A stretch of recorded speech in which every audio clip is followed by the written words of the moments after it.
কাকু সামনে লোকসভা নির্বাচন ভোট আপনারা জানেন, যার কয়েকদিন ভোট, যেহেতু বাংলায় দিদি উন্নয়নটা বেশি, 13-14 বছর বাংলা দিদি চালাচ্ছে, দিদি উন্নয়ন বাংলায় প্রচুর বেশি।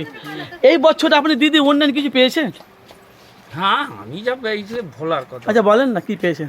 আমার ছেলের স্কলারশিপ পেয়েছে, আমার ছেলে ইঞ্জিনিয়ারিং করেছে, দিদি আমাকে লোন করে দিয়েছে, আমাকে দিদি আমার স্ত্রী লক্ষ্মীর ভাণ্ডার পেয়েছে, দিদি আমাকে একদম ঢেলে দিয়েছে। রহস্য করেন না তো? রহস্য হলে বলি আপনাকে, মানে দিদি তোমাকে সব কিছু, আমাকে অনেক কিছু দিয়েছে। ঘর দেয় না, ঘর আমার প্রাপ্য নয়, আমার বাড়ি আছে। দিদি আমাকে মানে যা দিয়েছে আমি ভুলতে পারবো না। এত কিছু দিয়েছে? হ্যাঁ, আমার যা উপকার করেছে দিদি আমি ভুলতে পারবো না। আচ্ছা কি কি পেয়েছে আরো কাছে প্লে? আমার ছেলেকে ইঞ্জিনিয়ারিং লোন করে দিয়েছে, এডুকেশন লোন করে দিয়েছে, স্কলারশিপ দিয়েছে, ফোন দিয়েছে, সাইকেল দিয়েছে, লক্ষ্মীর ভাণ্ডার দিয়েছে। আমার স্ত্রীকে আর কি আর কি চাই? আমি কোন রেশন পাই? আর কি চাই? আপনি কি করেন?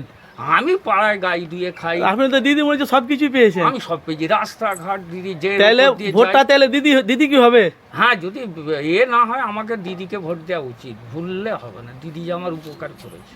তাহলে 2024-এ সামনে লোকসভা নির্বাচনে দিদি মানে দিদি তাহলে অন্য জনের সাথে খেলা হবে, দিদিকে আমরা সাপোর্ট করবো, তাই তো? যেহেতু দিদি উন্নয়ন পেয়েছে আপনি দিদিকে ভোট দেবেন, তাই তো? আগে আমি পাইনি দিদি, এই 15 বছর আগে আমি কিচ্ছু পাইনি। এই 15 বছরে দিদি আমায় যা দিয়েছে আমি ভুললে হবে না। আমি যা পেয়েছি, ছেলেকে লেখাপড়ার মতন সফটওয়্যার ইঞ্জিনিয়ার করবার। তাহলে দিদির সঙ্গে মাঠে খেলা হবে তো? তাহলে দিদিকে সাপোর্ট করবে তো? আচ্ছা আপনার নাম কি? আমার নাম তারাপদ পাল। বাড়ি? বাড়ি এই আমি দক্ষিণ দিকে। দক্ষিণ দিকে।